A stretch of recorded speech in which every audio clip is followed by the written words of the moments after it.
Hello friends, आप सभी का स्वागत है नीतू वॉइस पर। नारी का नरक। सील से भरी हुई यह छोटी सी कोठरी, जिसकी दीवारों से गरीबी असहाय के असमर्थ साथी की तरह चिपटी हुई है। छत इतनी टूटी फूटी जैसे गिरने ही वाली हो। किसी ज़माने में इसमें एक लैंप लटक रहा था, जिसका कंकाल मात्र आज भी टंगा हुआ है। कालिक से पुते हुए चूल्हे के ऊपर एक पतीली, जिसके किनारे गायब हो चुके हैं, औंधी हुई है और पास ही टाट में लिपटी हुई और रस्सी में बंधी हुई एक अंगीठी पड़ी है और एक टूटा हुआ चम्मच भी, जिसकी यह दशा इसलिए हुई कि उससे एक दिन बासी और ठंडी कढ़ाई जबरदस्ती खुरची गई थी। काठ कबाड़ से यह कोठरी अटी पड़ी है। एक झंगोला चारपाई पड़ी है, जिस पर चिचड़ी चादरें हैं और बिना गिलाफ के फटे तकिए। एक तरफ को एक पालना भी पड़ा है, जिसमें एक बच्चा, जिसका सिर पड़ा है और रंग पीला पड़ रहा है, लेटा हुआ सो रहा है। कुंजी और कब्जोदार एक बक्स रखा है, जिसका ताला खुला हुआ है, क्योंकि कोई मूल्यवान चीज़ तो उसमें बच नहीं रही, जिसकी हिफाजत के लिए ताले कुंजी की ज़रूरत पड़े। इसके सिवाय एक और मेज़ पड़ी हुई है और 3 कुर्सियाँ भी, जो किसी ज़माने में लाल रंगी गई थी। फिर एक टुटियल अलमारी भी वहीं उनमें सटी रखी है। इतने सामान की कमी को पूरा करने के लिए 2 बल्लियाँ हैं, जिनमें एक गंदे पानी से भरी है और दूसरी साफ से, और फिर एक बरोसी भी है। अब आसानी से समझा जा सकता है कि कोठरी में तिल रखने को भी जगह नहीं थी, लेकिन फिर भी बेचारी ने पति और पत्नी को जगह दे रखी है। चारपाई और पालने के बीच जो संदूक रखा है, उस पर वह अधेड़ यहूदिन बैठी हुई है। उसके दाएं हाथ की तरफ एक छोटी सी धुंधली सी खिड़की है और बाईं तरफ मेज। वह हाथों में मोजा बुनती जाती है, पैरों से पालना हिलाती जाती है, और वह सामने मेज पर बैठा झूम झूम कर और गा गा कर जो तालमुद पढ़ रहा है, उसे सुन रही है। बीच बीच में कुछ शब्दों को वह खा जाता है और कुछ को जैसे जोर से बाहर खींच निकालता है। कुछ को बड़े मज़े में रेंग रेंग कर पढ़ता और कुछ को ऐसे चबा जाता जैसे सूखी हुई मटर को। अपनी जेब से वह रुमाल निकालता है, जो कभी लाल रंग का था और साबित रहा होगा। उससे अपनी नाक और माथा पोंछता है, फिर उसे गोद में रखकर कानों पर आए हुए बालों को ठीक करता है और नुकीली तथा कुछ कुछ कतरी हुई दाढ़ी पर हाथ फेरता है। किंतु फिर वह अपनी दाढ़ी का कोई टूटा हुआ बाल निकालता है और उसे किताब के पन्नों के बीच में रखकर गोद में पड़ा हुआ रुमाल उठा लेता है और उसे सीधे मुंह में रख कर चबाता है। इसके बाद पैर के ऊपर चढ़ाकर वह उन्हें हिलाते लगता है। और यह सब तो होता ही है, किंतु साथ ही उसके माथे में बल पड़ते जाते हैं, कभी सीधे सीधे और कभी टेढ़े मेढ़े, और इतने गहरे कि उनमें भौवें खो जाती हैं। कभी ऐसा लगने लगता है जैसे कि उसके सीने में कोई दर्द उठा हो, क्योंकि वह अपने सीने पर हाथ रखकर जोर से दबा देता है।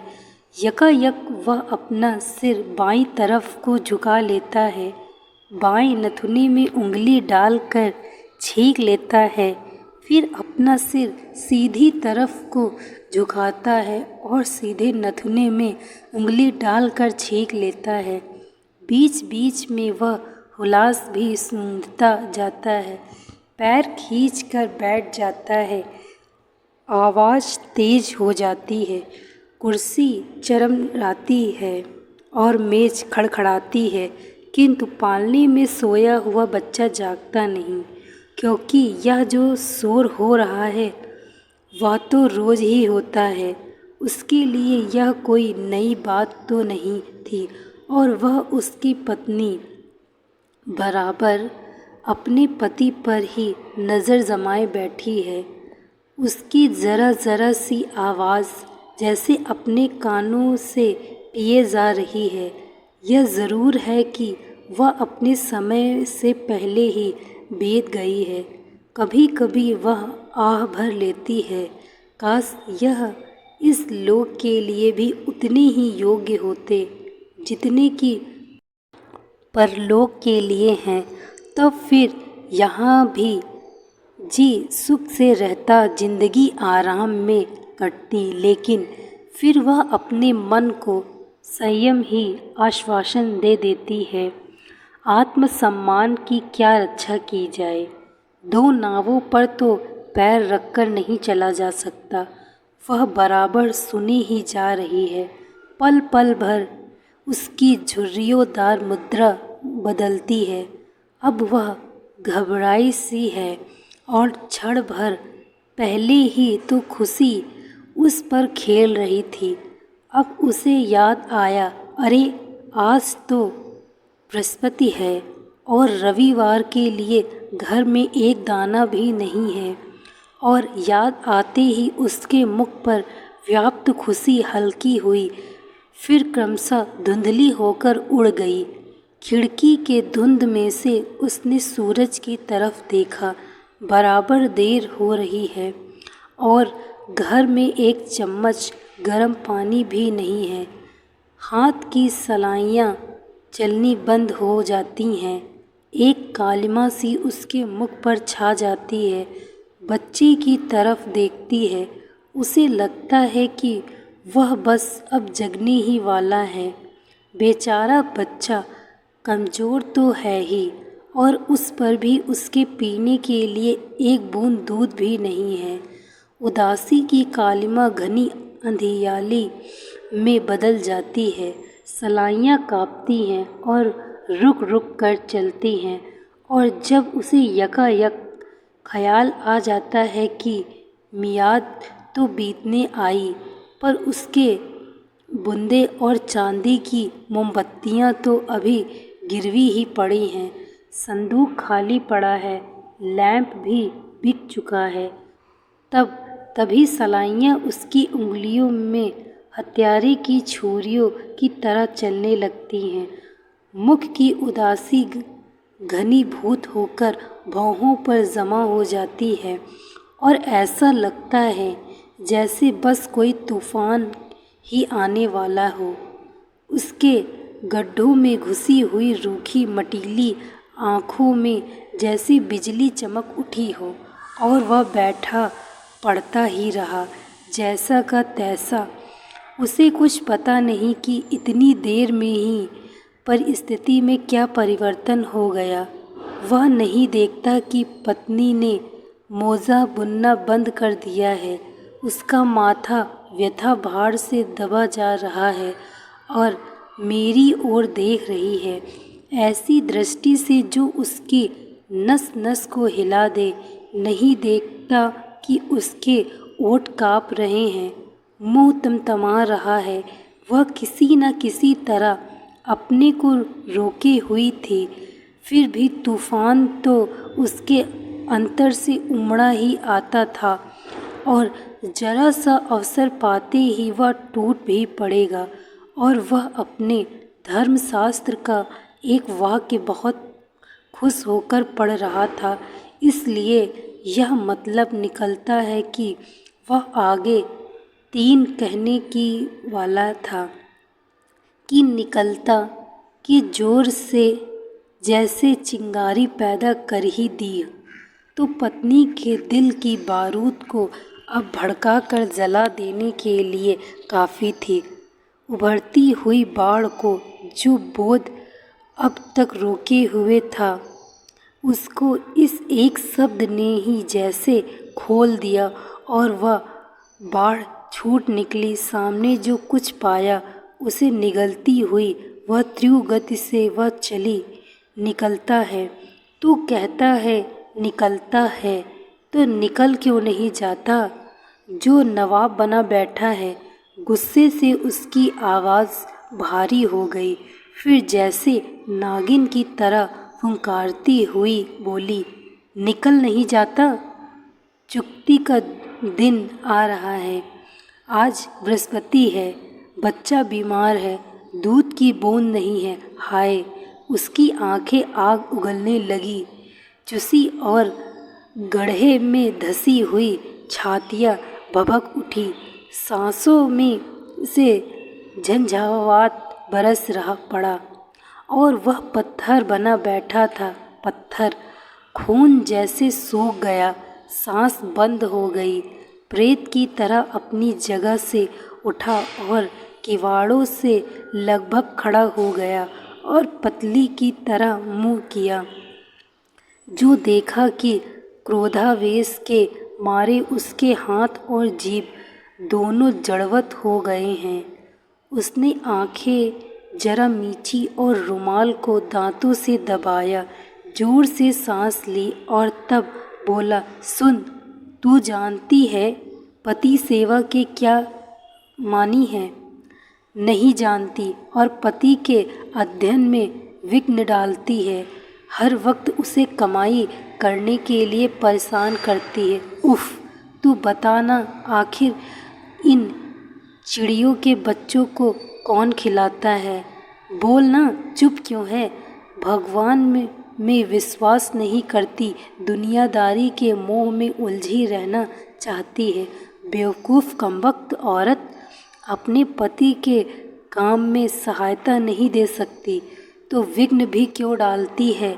नरक में जाएगी, नरक में। वह चुप रहती है। उसका मुख पीला ही पड़ता जाता है, कपकपी बढ़ती ही जाती है। पति महोदय जो सह मिल जाती है, पत्नी की घबराहट उसमें दृढ़ता पैदा कर देती है। अरे हरामजादी, नरक की आग में पड़ेगी, नरक की आग में। पापिन, वहाँ तेरी जीभ खींची जाएगी, जीभ। तब पापों का फल भुगतेगी अच्छी तरह और पति का विरोध करने का मज़ा चखेगी। वह चुप थी, चुप रही। चेहरा सफ़ेद फूक पड़ गया और वह मन में जानता है कि मैं गलती कर रहा हूँ, व्यर्थ की निर्दयी बन रहा हूँ, बेचारी की कमज़ोरी से नीच फ़ायदा उठा रहा हूँ। पर अब वह भी करे तो क्या? गुस्सा हद से जो बाहर हो गया है। उसने उसे फिर धमकाना शुरू किया। तू जानती है दफनाने के क्या मानी है? नहीं जानती, कभी नहीं जान सकती। नरक में दफनाने के मानी है खाई में फेंका जाना और फिर ऊपर से पत्थरों की मार से उस खाई का पाटा जाना। समझी? कभी नहीं समझ सकती, कभी नहीं। तू ऐसे ही दफनाई जाएगी। और जानती है तपाना किसे कहते हैं? तेरी क्या खाक समझ में आएगा? कभी समझ में नहीं आ सकता, कभी नहीं। अरे आग में जलाई जाएगी, आग में। और तेरा पेट फाड़कर उसमें पिघला हुआ शीशा उड़ेल दिया जाएगा। और कत्ल समझती है? तलवार से तेरा सिर काट दिया जाएगा। इस तरह से फक से और फांसी दी जाएगी तुझको। फांसी सुनती है? फांसी दी जाएगी, फांसी। अब समझी? कुछ नहीं समझी? नहीं समझी? अरे कभी नहीं समझ सकती तू, कभी नहीं। पति का विरोध करने से यही चारों सजाएं मिलती हैं। और करेगी अब कभी जबान दराजी? ए बेचारी के लिए उसके दिल में दर्द उठ रहा था, पर आज पहली बार उसकी पूरा पूरा रौब जम सका है उस पर और वह समझा है कि मैं भी मर्द हूँ। बेवकूफ़ औरत! आज उसकी समझ में आया कि पतली को समझना कितना आसान है। ऐसा पाप पड़ता है अपने पति देवता का अपमान करने से। समझ ले आज अच्छी तरह। वह एक बार जोर से चीखा और चल दिया। मैं पढ़ने के कमरे में जा रहा हूँ, उसने जरा मुड़कर विनम्र स्वर में कहा और भड़ाक से दरवाज़ा बंद करके अंदर चला गया। दरवाजे की भड़ाक से बच्चे की नींद खुल गई। भारी पलकें खुली, मोम की सी चिकनाई से झलझलाता हुआ पीला चेहरा हिला और रोने की एक मरगिल्ली आवाज़ उस कोठरी में रल गई। किंतु वह आपे से बाहर थी। जहाँ बैठी थी बैठी रही, कुछ सुना भी नहीं। हाय! उसके घुटे हुए कलेजे से आवाज़ निकली, तो यह बात है क्या यही? इस लोक में तो कुछ है ही नहीं, परलोक की कौन जाने। वह कहता है फांसी लगेगी, पत्थर पड़ेंगे, आग में झोंकी जाएगी, सर काटा जाएगा, गला घोंटा जाएगा, फांसी लगेगी, उबलता हुआ शीशा पेट चीर कर उड़ेला जाएगा, पति की बात न मानने पर, धर्मशास्त्र के विरुद्ध कार्य करने पर, हा हा हा। फिर वह एकदम जैसे अत्यंत व्यग्र हो उठी। मुझे फांसी लगेगी, लेकिन यहीं अभी यहीं इंतज़ार किसका करना है अब? बच्चे ने और ज़ोर से रोना शुरू किया, परंतु वह बहरी बनी रही। रस्सी रस्सी और कोठरी में चारों तरफ वह पागल की तरह घूमने लगी, कोना कोना देखने लगी। रस्सी रस्सी किधर गई?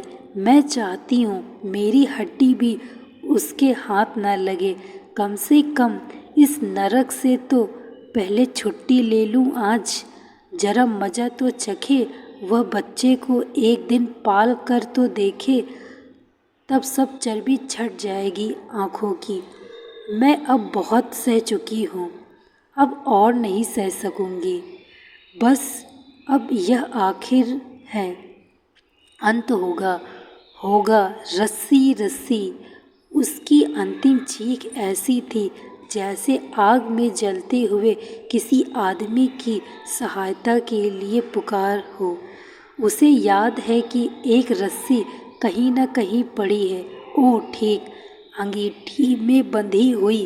अंगीठी में वही होगी जरूर। वह दौड़ गई, अंगीठी से बंधी हुई रस्सी खोली, जैसे कोई अमूल्य निधि पा गई। सिर उठाकर छत की तरफ देखा, लैंप वाला कुंदा मौजूद है।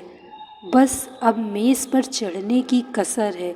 वह चढ़ती है, पर मेज पर से उसने देखा कि बच्चा यकायक चौंक कर उठ पड़ा है और एक किनारे से झुककर पालना के बाहर जाने की कोशिश कर रहा है।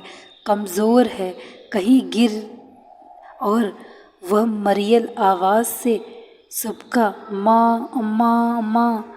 उसे नए सिर से गुस्सा चढ़ा, रस्सी एक तरफ फेंक दी, मेज से कूद पड़ी और बच्चे के पास जाकर उसको फिर तकिए के सहारे लिटाकर थपथपाने लगी। इसी के पीछे तो परेशान हूँ, मरने भी तो नहीं देता मुझे, शांति से मैं मर भी तो नहीं सकती। दूध चूसना चाहता है, दूध। मैं कहती हूँ जहर चूस जहर, उसमें दूध क्या कहाँ है। और यह कहकर उसने अपनी चुसी हुई ढीली छातियाँ बच्चे के मुंह में ठूस दी। नहीं मानता तो ले ले ले, चूस ले। ए खाजा, मार डाल मुझे। दोस्तों, मैं आशा करती हूँ आपको यह कहानी अच्छी लगी होगी। यदि कहानी अच्छी लगी हो तो वीडियो को लाइक तथा चैनल को सब्सक्राइब अवश्य करें। आने वाली ऐसी ही कहानियों को सुनने के लिए बेल आइकन को प्रेस करें। Thank you so much watching this video. Like, share and subscribe.